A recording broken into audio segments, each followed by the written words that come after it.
പ്രേക്ഷകരെ ഓപ്പറേഷൻ തൂഫാന്റെ ബാഡ്ജ് ആഭ്യന്തരമന്ത്രി രമേശ് ചെന്നിത്തല കാന്തപുരം അബൂബക്കർ മുസ്ലിയാർക്ക് ചാർത്തിക്കൊടുക്കുന്നതാണ് കാണുന്നത്. നേരത്തെ നമ്മൾ കണ്ടു സംസ്ഥാന അധ്യക്ഷൻ ജിഫ്രി മുത്തുക്കോയ തങ്ങൾക്കും ഓപ്പറേഷൻ തൂഫാന്റെ ബാഡ്ജ് കൈമാറുന്ന കാഴ്ച കണ്ടു. ഇങ്ങനെ വിവിധ സാമുദായിക നേതാക്കളെയും അതുപോലെ സമൂഹത്തിൽ സ്വാധീനം ചെലുത്താൻ കഴിയുന്ന എല്ലാവരെയും ഓപ്പറേഷൻ തൂഫാന്റെ ഭാഗമാക്കാനുള്ള നേരിട്ടുള്ള ശ്രമത്തിലേക്ക് കേരളത്തിന്റെ ആഭ്യന്തരമന്ത്രി രമേശ് ചെന്നിത്തല കടക്കുന്നു എന്നുള്ളതാണ്. പോലീസ് സ്വാഭാവികമായും കർശനമായ നടപടിയെടുത്ത് മുന്നോട്ട് പോകുമ്പോൾ അതിനൊരു ഇമ്പാക്റ്റ് ഉണ്ടാകും. അതിനൊപ്പം തന്നെ സമൂഹത്തിൽ സ്വാധീനിക്കാൻ കഴിയുന്ന ആളുകൾ കൂടി അതിന്റെ ഭാഗമാകുന്നതിന് വേണ്ടിയുള്ള ഒരു പേഴ്സണൽ എഫേർട്ട് രമേശ് ചെന്നിത്തല എടുക്കുന്നത് നമുക്ക് കാണാൻ കഴിയുന്നുണ്ട്. അദ്ദേഹം തന്നെ ഇതാ രാവിലെ തന്നെ എത്തുന്നു, കോഴിക്കോടേക്ക് എത്തുന്നു. അദ്ദേഹം കാന്തപുരത്തെ കാണുന്നു, അദ്ദേഹം ജിഫ്രി മുത്തുക്കോയ തങ്ങളെ കാണുന്നു. അതോടൊപ്പം തന്നെ ഈ കൊടി അദ്ദേഹം കൈമാറുകയാണ്. നേരത്തെ ഒരു ബാനർ കൈമാറുന്നത് നമ്മൾ കണ്ടു. ഒരു കൊടി ഇപ്പോൾ കാന്തപുരത്തെ കൈമാറിയിരിക്കുന്നു.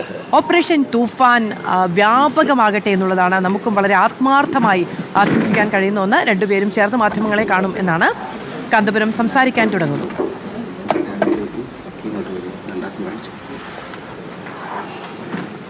ജാതിയോ മതമോ വ്യത്യാസമില്ലാതെ മനുഷ്യരെല്ലാവരും ആഗ്രഹിക്കുന്നതും പരിശ്രമിക്കുന്നതുമാണ് മദ്യരഹിത പ്രദേശമായി നമ്മുടെ പ്രദേശം, നമ്മുടെ നാട്, നമ്മുടെ രാജ്യം വളർന്നു വരണമെന്നുള്ളത്.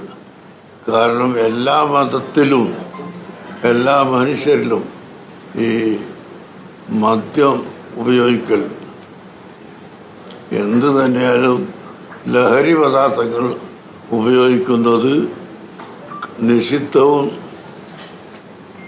ആ നിശബ്ദം വളരെ അനിവാര്യമായി വേണ്ടതുമാണെന്ന് എല്ലാ വിഭാഗങ്ങളും എല്ലാ കാലത്തും പഠിപ്പിച്ചുകൊണ്ട് ഇരിക്കുകയാണ്.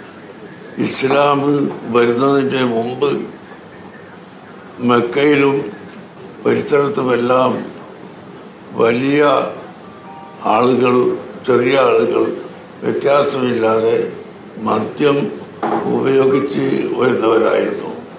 അതിൻ്റെ ഇടയ്ക്ക് ഒരാൾ വലിയ ഒരു ഹോട്ടൽ മദ്യം വിൽക്കാൻ വേണ്ടി സൗകര്യപ്പെടുത്തി.